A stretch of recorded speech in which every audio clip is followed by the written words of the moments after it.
عليه ونعوذ بالله من شرور أنفسنا ومن سيئات أعمالنا من يهده الله فلا مضل له ومن يضلله فلا هادي له ونشهد أن لا إله إلا الله وحده لا شريك له ونشهد أن سيدنا ومولانا محمدا عبده ورسوله فقال الله تعالى بعد أعوذ بالله من الشيطان الرجيم بسم الله الرحمن الرحيم والعصر إن الإنسان لفي خسر إلا الذين آمنوا وعملوا الصالحات وتواصوا بالحق وتواصوا بالصبر.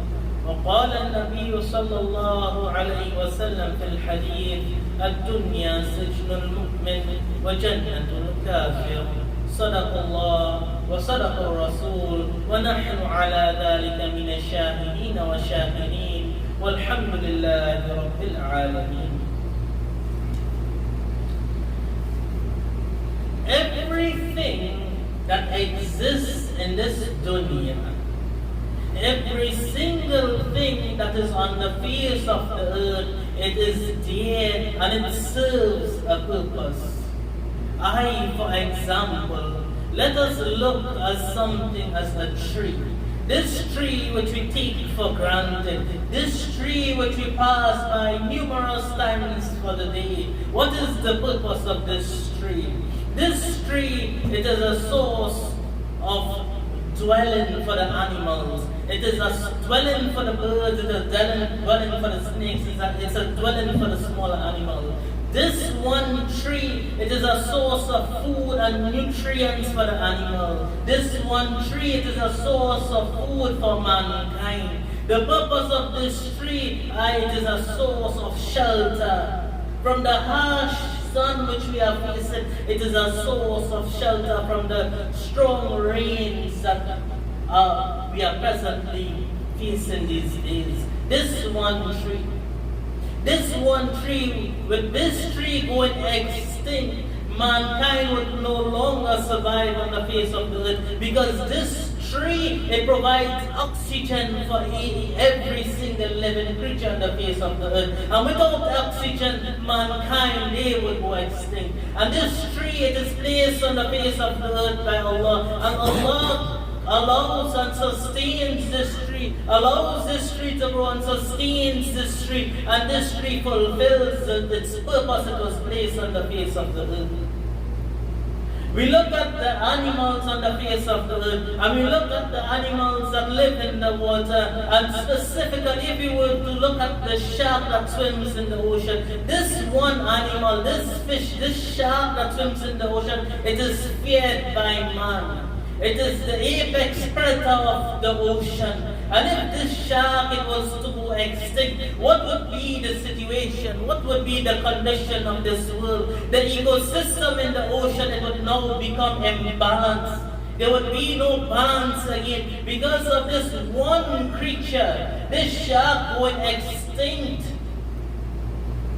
You would have the bigger predatory fish that the shark feeds on. They begin to overpopulate the oceans. And as a result of this, they overfeed on the smaller fish, which there was a balance because of the shark. And as a result of this, the coral reefs, they start to be affected because of this one creature in the ocean, this shark going extinct. Just this one creature goes away. It causes a complete imbalance and the complete destruction of the ocean. And another aspect, if the shark goes away, this shark keeps a balance in the sense that when the larger animals, the larger fishes die in the ocean, the sharks eat from these fish, these dead animals, these whales and these big animals. And as a result, they prevent the ocean from becoming polluted to such an extent that if this shark is not there, the pollution would raise to such an extent that all the filth and the rot from these dead fishes will now pollute the entire ocean. And as a result, the smaller fishes which needs a clean ocean can no longer survive in the ocean because this one shark goes extinct. And even to a greater extent, the birds that fly in the sky, they would become affected by this. The reason being, they feed from the fishes. And if the fishes are no longer there, because of this imbalance in the ecosystem, the birds become affected. And even mankind, they become affected because we as human beings, we depend on the food from the ocean to live for our sustenance. And this shark, even though we are unable to see the purpose of this shark and understand the purpose of this one creature in the ocean, if this shark was to go extinct, it would affect the balance of nature within the ocean and out of the ocean. Subhanallah. We look at the vehicle which majority of us would use to reach here today.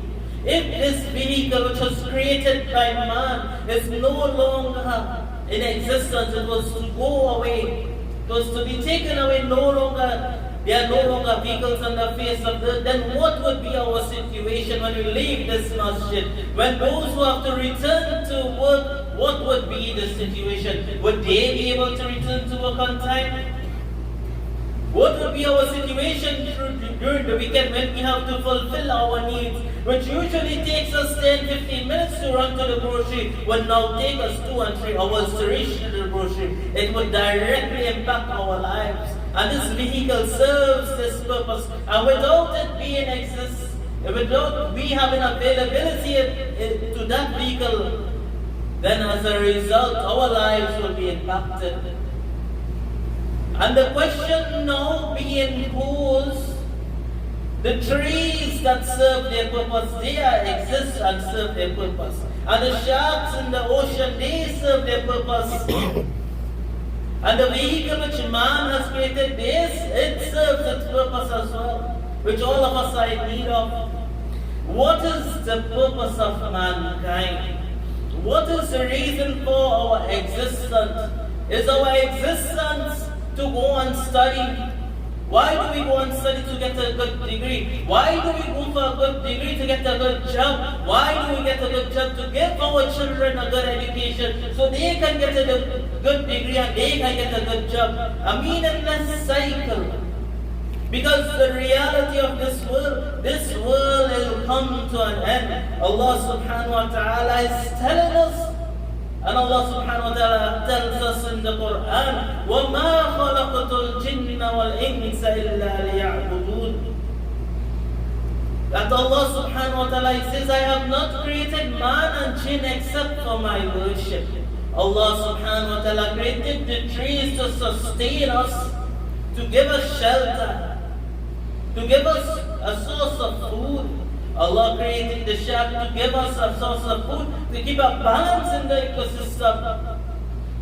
Allah is telling us what is our purpose. Our purpose in life is not to live and play and live a lavish life as we desire. But Allah subhanahu wa ta'ala is informing us our purpose in life is for the worship of Allah subhanahu wa ta'ala. And Islam being such a perfect religion, Allah subhanahu wa ta'ala did not tell us to do that which is good and do not do that which is wrong. But Allah subhanahu wa ta'ala has sent a manual for us to instruct us in every part of our life, and He has sent the perfect role model to teach us this manual, to teach us how do we live every aspect of our life. And this manual is none other than the Quran, the book of Allah, which few read on a daily basis, and many read only in the month of Ramadan, a neglected book that exists on the face of this earth. And rather, this book is supposed to be read on a daily basis, and we live by the code of the Quran, live by the code of Allah shown to us by Nabi sallallahu alayhi wa sallam. And what are some advices that Nabi sallallahu alayhi wa sallam gave us to be successful in this world? Nabi sallallahu alayhi wa sallam, he mentioned in one hadith, اغتنم خمسا قبل خمس. Take advantage of 5 conditions in your life before another 5 conditions surpasses those previous 5 conditions. The first of these, Nabi sallallahu alayhi wasallam instructed us and advised us, Shababaka qabla haramika. Take advantage of your youth before old age comes to you. I take a trip back down memory lane. What is youth? 10 years, 20 years ago, what were you capable of doing? As a youth, you are capable of doing so many things. We are still blessed with the youth inside of us. We may not be blessed with youth in age, but we may be blessed with youth of heart. And we still have the ability to do so much. And a youth during his young age, what is the benefit of this youth? What is the greatness of this youth? Nabi sallallahu alayhi wa sallam, he mentioned in one hadith, when there would be no shade on the day of judgment, there is no shade other than the shade of the arsh of Allah. 7 categories of individual will be under the shade of Allah subhanahu wa ta'ala. And one of this category would be a youth who grew up in the worship of Allah subhanahu wa ta'ala. He dedicated his youth towards Allah. He prayed his salah. He learned the Quran. He went into the masjid. He invited towards Islam. He led a life that when others look at him, they remember Allah. And that youth who lived such a life, he would be, by the mercy of Allah and by the permission of Allah, he would be under the shade of the arsh of Allah, when there is no other shade than the shade of the arsh of Allah subhanahu wa ta'ala. Nabi sallallahu alayhi wa sallam advised us, take advantage of our youth. And if this youth phase has passed us, then encourage our youngsters to do what they are supposed to do, إِلَّا لِيَعْبُدُونَ, to worship Allah, to attend the masjid, to perform their salah. Yes, no one is saying do not do what is necessary to live your life. You need to go to school, you need to do your work, but do it in such a manner that Allah subhanahu wa ta'ala always remain in your mind. Second advice by Nabi sallallahu alayhi wa sallam, in this one hadith, Nabi sallallahu alayhi wa sallam, he said, صِحَّتِكَ قَبْلَ سَقَمِكَ. Take advantage of your health before sickness comes upon you.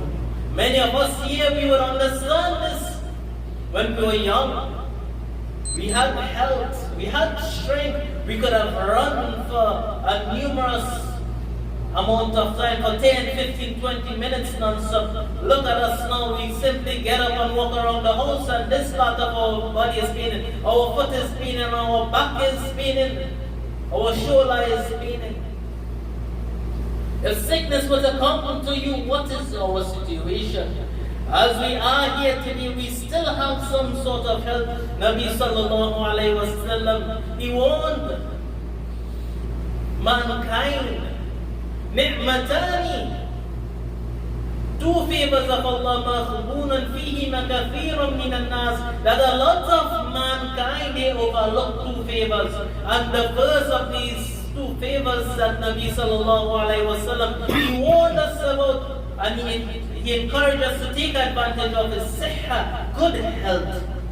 Use your health for the purpose of Allah subhanahu wa ta'ala. Use your health to gain the love of Allah subhanahu wa ta'ala, and not to gain, and not to attract the anger of Allah subhanahu wa ta'ala. And the third advice Nabi sallallahu alayhi wa sallam, he gave us in this hadith, وَغِنَاكَ قَبْلَ فَقْرِ. Take advantage of your wealth before poverty comes to you. Everyone likes wealth. And wealth is such a thing that it can easily come and it can easily leave you. How many stories have we heard? Famous people, they have millions upon millions, and then after some years you hear that they are in poverty now. The wealth has reached them And just as Allah subhanahu wa ta'ala has given them the wealth, Allah subhanahu wa ta'ala can take back the wealth from you. Nabi sallallahu alayhi wa sallam said, Al-yad al-ulya khayrun an yad al-sufla. That the upper hand is better than the receiving hand. The giving hand is better than the receiving hand. Nabi sallallahu alayhi wa sallam is encouraging us. Yes, we are living in difficult times.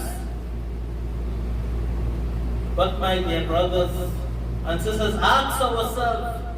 We spend behind ourselves, we spend behind our family, we spend so much during a monthly basis. No matter how difficult it may be, how hard would it be just to give something to the masjid, to keep the running of the masjid? How hard it is to give to the madrasa that educate our children, that educate the youths in society, to grow them up as ulama and make them leaders in society.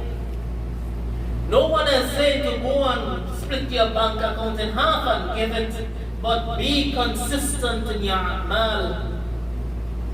Nabi sallallahu alayhi wa sallam, he said, Ahabbal a'malu ilallah, the most beloved action to Allah subhanahu wa ta'ala, adwamuha wa iqalla, is that action which an individual is consistent upon. We do not need to pull out $500 or $1,000 every week or every month. But we are capable of giving $1, $5, $10 to the masjid, to the madrasa every month. No one can say that they are incapable of doing such a thing. It would not hurt your pockets. And when you do such a thing, I guarantee you, there will be a great reward from Allah subhanahu wa ta'ala in our next life. And our only regret would be that we didn't give more. And the fourth advice of Nabi sallallahu alayhi wa sallam, he mentions, take advantage of your free time before you become busy. When you are free, you are able to go out. You are able to learn in your free time. You are able to strive and earn the love of Allah. You are able to learn the Quran. You are able to read the Quran. You are able to go out and help a believer in need. It may not be financially, but it can be physically. You can go and visit the sick in your free time. When you become busy, you no longer have time for this. You now have responsibilities in your busy time. So while we are free, whatever time it may be, make some time that we do something beneficial in our time. Whether it be reading the Quran, whether it be making some adhkar, do something extra in our free time before we become busy and we no longer have this time to do these extra amal, to do these extra good actions. And the fifth advice Nabi sallallahu alayhi wa sallam, he gave us, take advantage of your life before death comes to you. When you are alive, you are able to serve, you are able to help, you are able to read the Quran, you are able to learn the Quran, you are able to study, you are able to earn the love of Allah, you are able to send the root of Nabi sallallahu alayhi wa sallam. When you are alive, you are capable of so much. When death comes to you, you no longer have this capability. This is now taken away from you. However, you could have done for yourself, you now are dependent on others to do for you. Why? Because you probably haven't done enough for yourself. And if you haven't lived such a life, then do not expect, if you did not train your children to do good and to pray for you from a young age, don't expect when you pass that they will magically receive revelation and start to pray for you and make dua for you. Do it while you are alive. Help yourself while you are alive, before when death comes and take you, you are no longer able to help yourself. The only thing stands with you is the mercy of Allah and your good deeds.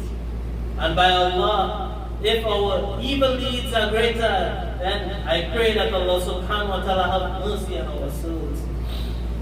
My dear brothers and sisters, this world that we live in, it is not a permanent world. It is just a temporary abode. Just as we go to sleep in the night and wake up in the morning, this is the reality of this world. It is a short span of time. This is Allah subhanahu wa ta'ala. He says, وَمَا الْحَيَاةَ الدُّنْيَا إِلَّا مَتَاعُ الْغُرُورِ. And the life of this world, it is just a dwelling place. It is a temporary living. Because the reality of this is, today we hear that an announcement is made, a janazah is called, a brother has passed away, and that brother is buried and shrouded, and he is placed in front of us, and we perform salah behind that individual, and we carry that individual to the grave, and we place that individual 6 feet under, and we cover that individual, and we recite from the Quran, and we make dua to that individual. My dear brothers and sisters, a day will come when we will die, and we will be bathed, and we will be shrouded, and we will be placed in front and salah, and the individuals who are left on the face of the earth, they will pray behind us with us in front, and they will carry us to the grave, to the cemetery, and they will place us 6 feet under, and they will cover us. And Quran will be recited, and dua will be made. And by the mercy of Allah, someone remembers us. Someone remembers to make dua for us. Someone remembers to give some sort of charity for our benefit. And by the mercy of Allah, we did some good action that carry on to the hereafter. We gave some sadaqat al-jariyah to the masjid, so we get reward, consistent reward for that. We give some sadaqah to the madrasa, so we get consistent reward for that. We educate an individual, we teach someone to read the Quran, we guide someone to Islam, and inshallah through that, and through the mercy of Allah, we will continue to get rewards by Allah subhanahu wa ta'ala. Do not live in such a manner whereby we think this world will last forever. This world is not a fantasy. If you think for this, like this, for one moment, then know the reality of you, what is happening in your mind. That world you are living is cuckoo land.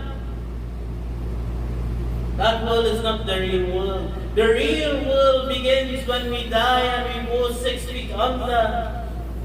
And the angel come and asks, Ma Rabbuka, who is your Lord? Ma Deenka, what is your religion? Ma la taqul man hadha rajul, what do you have to say about this man Muhammad sallallahu alayhi wa sallam? Such is the reality of this world. أَفَحَسَبْتُمْ أَنَّمَا خَلَقْنَاكُمْ عَبَثًا وَأَنَّكُمْ إِلَيْنَا تُرْجَعُونَ. Do you think that you have been created in vain and that you are not going to return to us? Such is the reality of this life. Such is the warning from Allah subhanahu wa ta'ala, warning us and teaching us that this world, it is a temporary world, and we will be going forward to our eternal life. And such is the advice, one final advice before I complete. Nabi sallallahu alayhi wa sallam advised us how to live in this world. Nabi sallallahu alayhi wa sallam said, Kun fit dunya ka'annaka al-gharib wa 'abir as-sabil. Live in this world as though you are a stranger or an individual who is traveling. A stranger or a traveler, they go to a place to fulfill a certain purpose. They do not go and travel to a land to meet Tom, Dick, Harry, Mary, Larry, and Barry. But they go for a purpose. What is our purpose? Illa liya'budun, to worship Allah subhanahu wa ta'ala. So I ask Allah subhanahu wa ta'ala to give us tawfiq of these few words, to give us the ability to worship Allah as Allah deserves to be worshipped. And I ask Allah subhanahu wa ta'ala to protect us from shaitan, from the traps of shaitan, and protect us from the evil of man, and to protect us from the fitna of this dunya. أقول قولي هذا واستغفر الله لي ولكم ولسائر المسلمين فاستغفروه إنه هو الغفور الرحيم.